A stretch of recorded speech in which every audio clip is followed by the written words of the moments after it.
and welcome to our foster training series, Behavior and Decompression in Shelter Dogs. This is part of our training series with Bloomington Animal Care and Control and will be brought to you today by Emily Herr, our Behavior and Outreach Coordinator, and Robin Peffinger, our Shelter Manager. First up, we're going to talk about decompression, which is at a period of time when a dog adjusts to a new environment, new people, and other animals. Dogs that are coming from the shelter are coming from a place of high stress. In the best of circumstances, these dogs will need a short period of time to acclimate.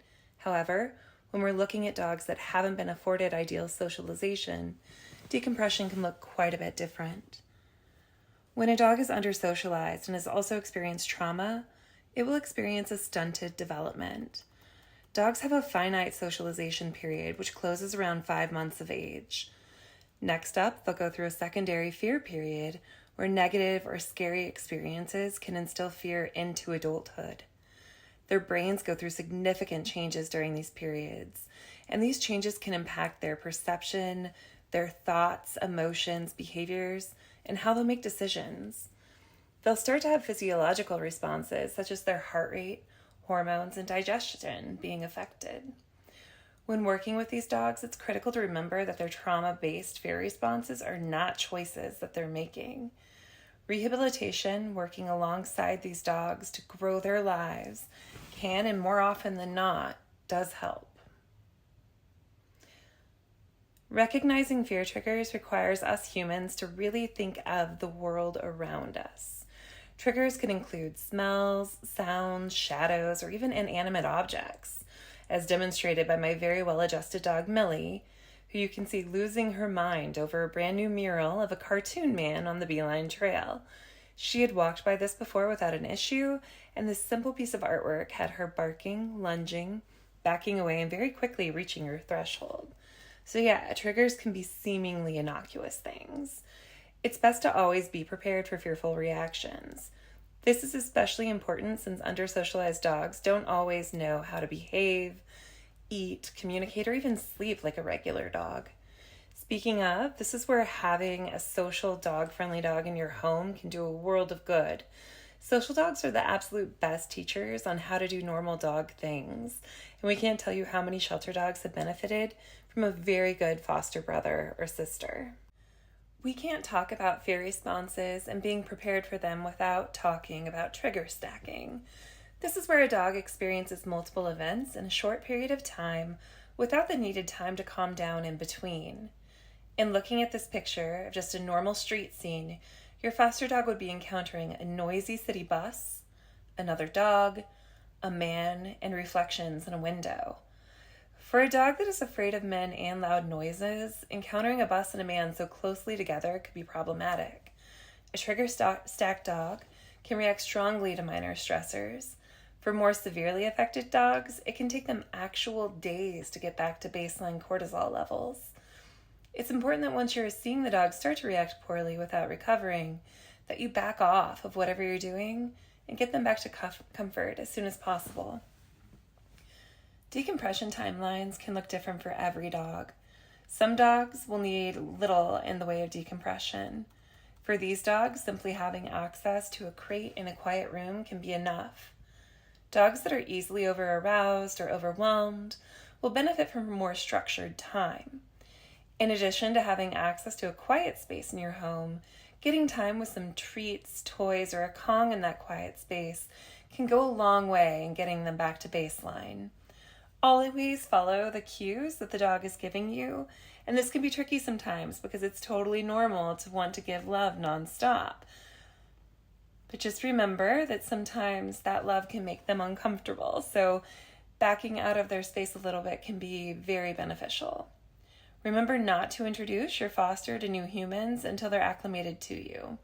You get to be their safe person before they start meeting scary new folks. Dogs that have come from cruelty or neglect cases, or those that are shut down, often need a more formal decompression. This can look like up to 2 weeks in a separate space in your home. In this image, we have a setup I've used for decompression periods. Here, the dog has access to a crate, can see us through a doorway, encounters us sometimes walking by, and can hear what is happening in the house. The dog can do all of this without any forced interactions. During the decompression period, the dog will go for short walks once they are leash acclimated. These walks can increase in length as the dog gets more comfortable. The dog would then return to their area and be given treats, a toy, or a Kong to offer enrichment. A decompression area should at least initially include a crate area for the dog to retreat to. When the dog is allowed time out of the separate space, the foster should pay attention to cues of discomfort. Put them back in the quiet space when you start to see them have difficulty regulating on their own. This will allow them to get back to their comfort. Once the dog is ready to start living out of the decompression area, it's a great idea to allow them access for another week or so, just in case the world starts to feel too big for them. When working with fearful and under-socialized dogs, remember there is no one-size-fits-all solution. No two dogs are the same, so no decompression experience will be identical. Remember to meet them where they are each day, even when today is somehow harder than the 2 days before. Regression is normal. A good example of no two dogs being the same is Kaya, who we have on the left, and Morty, who we have on the right. These two dogs came to us from the same hoarding case where they were in a 900 square foot house with over 60 other dogs. They're about the exact same age and nearly identical in appearance. It's safe to assume that they experience the exact same neglect of their social and physical needs. However, Kaya came out of her shell a lot more quickly. Morty had a team of people working with him at the shelter and then finally went into a foster home. He was unable to stay there due to some naughty behavior with a cat, so he came back to the shelter where he was just as shut down as he had been before. He then moved to a second foster home where he has been ever since. This guy took his sweet time getting comfortable. He was lucky to find a foster who didn't mind a long-term project. He's still afraid of strangers, but he has loved every dog he's met. His foster sister, Elle, has been a huge part of his ability to be a dog. It took a year, but this guy now jumps into his foster's bed to lay next to her at night. Neither Kaya nor Morty will ever be what the world thinks of as normal. They will both always experience life a little bit more fearfully than maybe our companions at home do. However, they won't suffer. It's also important to note here, though, that without fosters willing to work with both Kaya and Morty, the likelihood of either of them having a positive outcome at the shelter was very low. You fosters save lives every single day, and we cannot express just how grateful we are to you. Fear in dogs, just as in humans, can look like a whole lot of things. Common fear responses of a traumatized dog can include barking, howling, or even screaming and other odd vocalizations. It can be a dog that can't stop shaking, a dog that hides constantly or attempts to flee when you approach. It can be excessive drooling or panting. You could see them urinate or defecate on themselves or just suddenly freeze and shut down.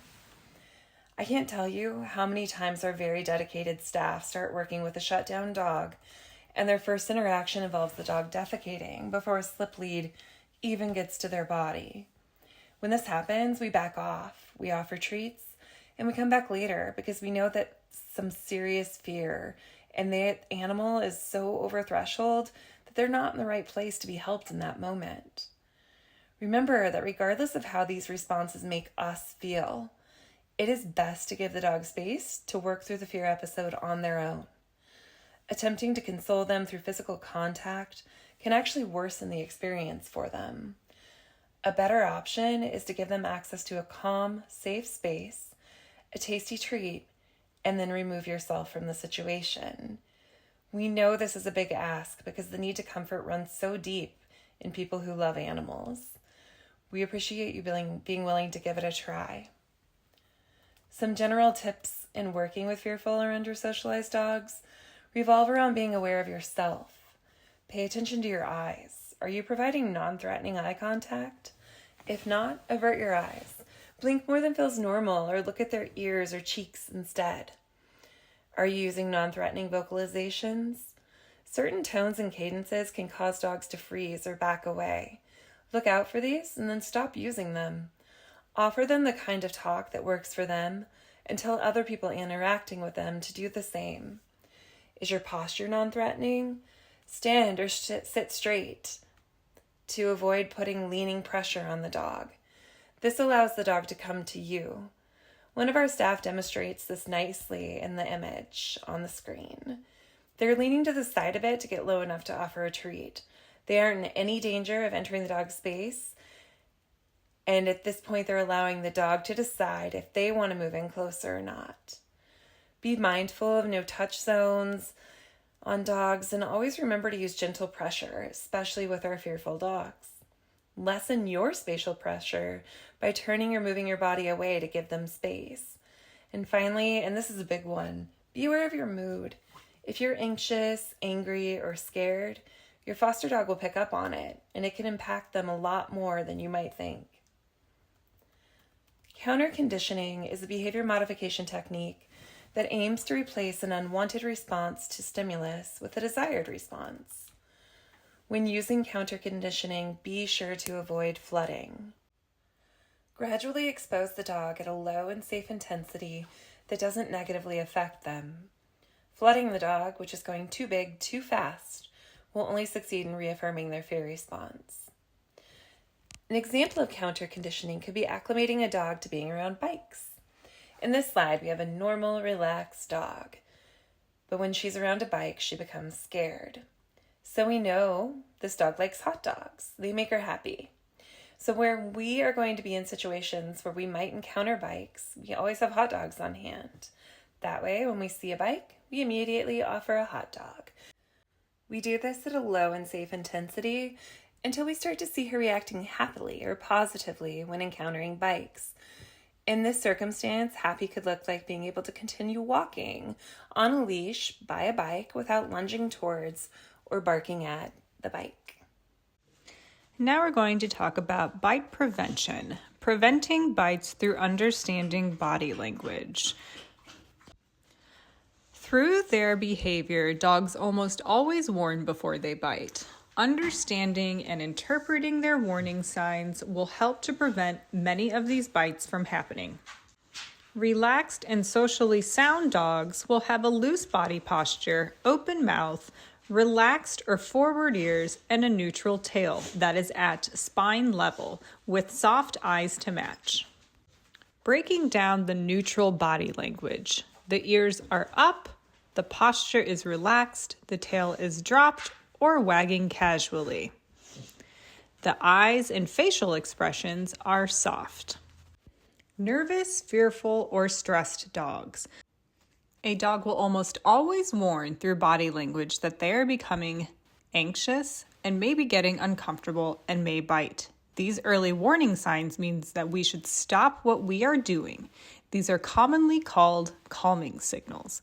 So it will be up to us, the handlers, to change the situation when we notice these stress signals.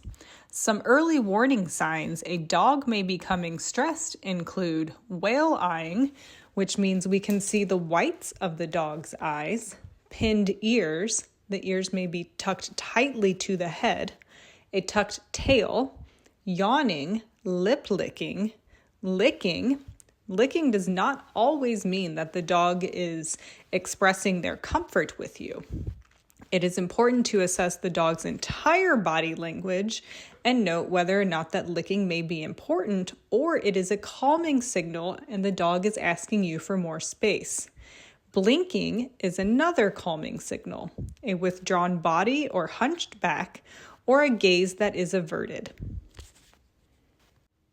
Looking at the fearful body language, the posture will be withdrawn, the tail is tucked underneath this dog's body, he is whale eyeing where you can see the whites of his eyes at the corners, and his ears are low.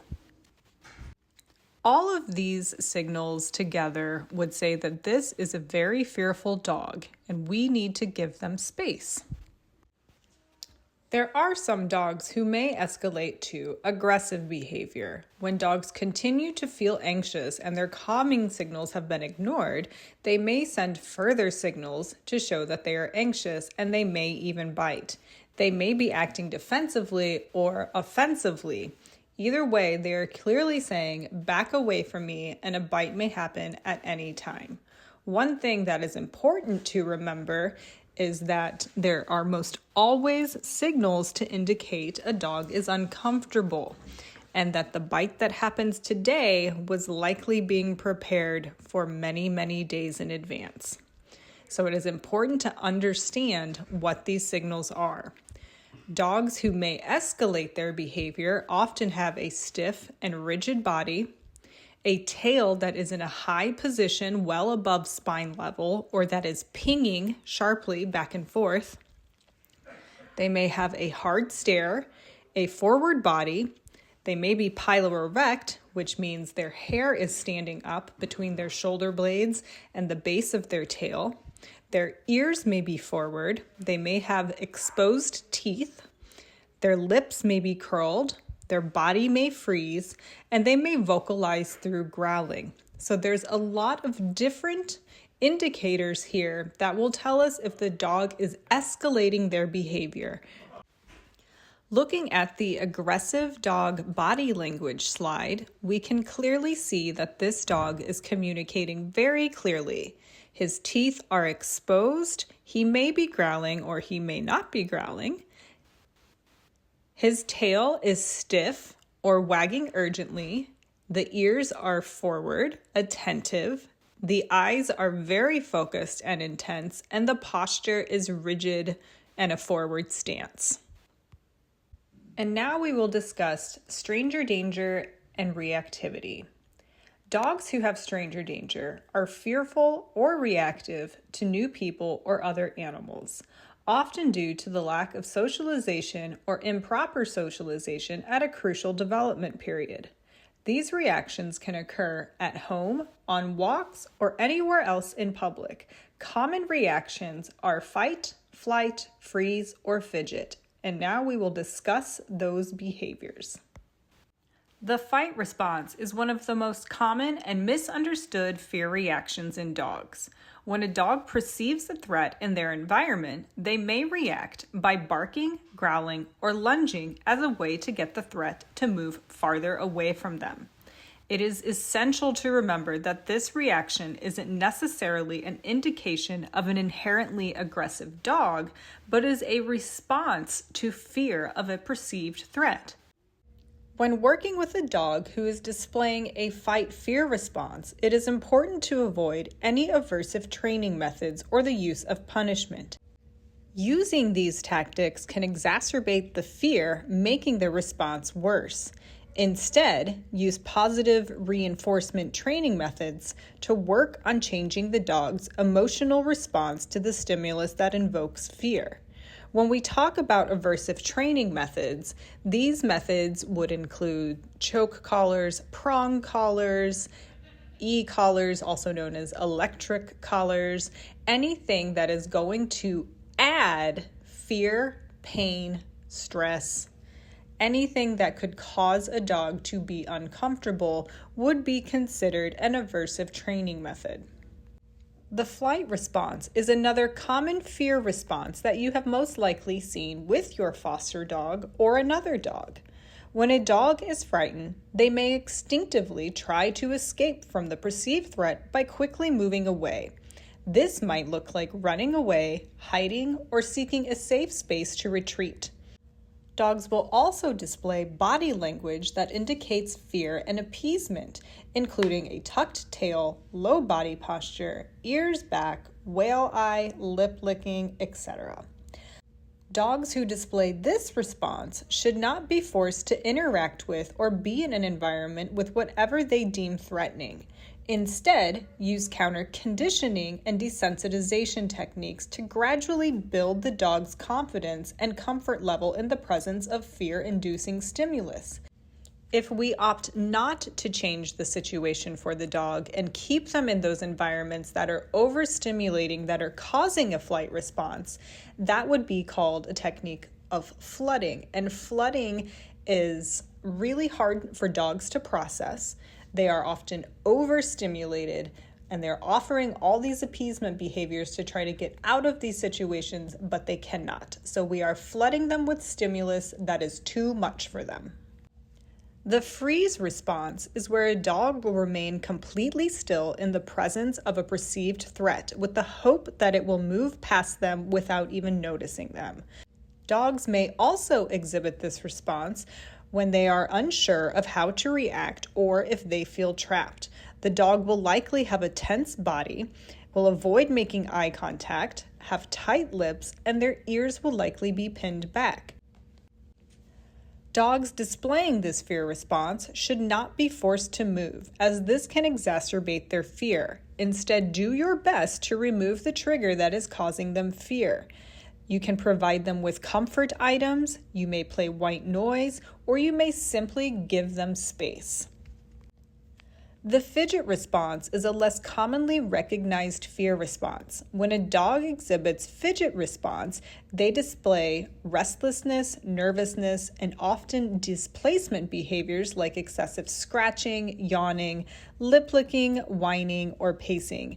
These behaviors are a way of coping with stress and anxiety that the dogs are feeling. A displacement behavior is a behavior that would be considered normal, but in situations where there is fear, they may be doing these normal behaviors in an excessive amount or at times that they don't make sense. So it is important to address the fidget response with patience and empathy. Recognize that the dog is experiencing fear and the fidgeting is a sign of their discomfort. Sometimes dogs may display a combination of fear responses or transition from one to another. For example, a dog may initially freeze when confronted with a scary stimulus, but if the opportunity arises to escape, they might transition to a flight response. Or if pushed past their limits and their warning signs are not listened to while fidgeting, they may resort to a fight response if their fear escalates. How to introduce your foster dog who experiences stranger danger. It is very important to avoid forced interactions. Allow your foster dog adequate space to retreat if needed.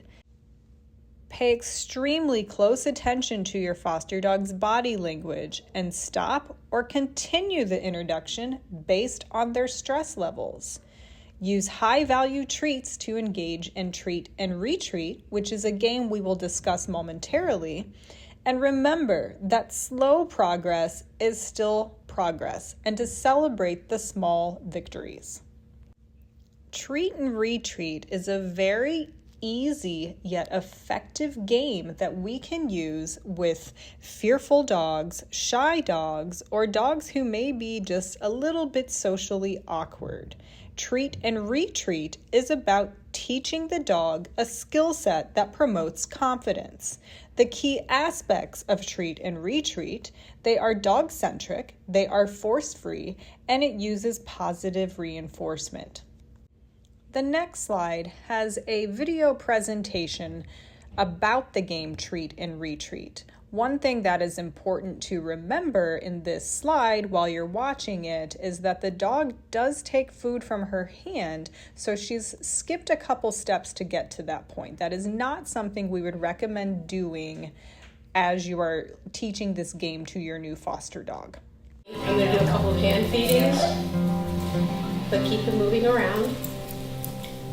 So he's engaged in using his space, but even after he's taking the treats, at this point, before I'm offering any more treats, he's coming to me. So he's closing the distance without the lure of a treat, and I'm moving him away and asking him again by allowing him to come back. Is it me he wants to interact with or the treats? And he's choosing to come back before I even toss the treats. So tossing the treat is a reset to let him tell me whether or not he wants to interact with me. Now we will discuss another great thing you can do with your new foster dog, whether they are a socially awkward dog or they do not have great manners or they're shy or fearful. Smart times 50 is a great game that you can do with a dog of many different personalities. So SMART stands for See, Mark, and Reward Training. Times 50 means that you will do this 50 times per day. So, how can you implement Smart times 50? The first step will be set a goal. Pick out 2 or 3 behaviors you would like to see more from your dog. These can be useful or cute behaviors. Many people start with lying calmly at your feet or looking up at you during walks. Then you will prepare the treats. Count out 50 small pieces of kibble. If your dog isn't necessarily into their food, you can count out 50 tasty treats, but they should be no bigger than a kernel of corn or a pea, and reduce their breakfast rations accordingly. Next, you will set the stage. Set the treats somewhere central and easy to access, or wear a treat pouch. Then you will pay close attention to your dog. Anytime you catch your dog being good, see, you will say yes and mark, and then reward your dog. Then you will rinse and repeat. You'll quickly start noticing that your dog is deciding to do these things that you like without any input from you. This is the ultimate joy of good dog training. Dogs that can make good decisions without your prompting. Smart times 50 is a wonderful way to garner confidence out of dogs and will really get your dog thinking, what does it take to get a tasty treat? How can I solicit this? What good behaviors can I offer? Soon you will have a dog who is offering you amazing behaviors and showing you just how confident they can be. Smart times 50 is particularly great for dogs that have short attention spans, get easily frustrated in training, live with busy people who don't have time for a full training session, dogs that don't have many skills yet. Your foster dog doesn't need to know how to obey any cues for this to work.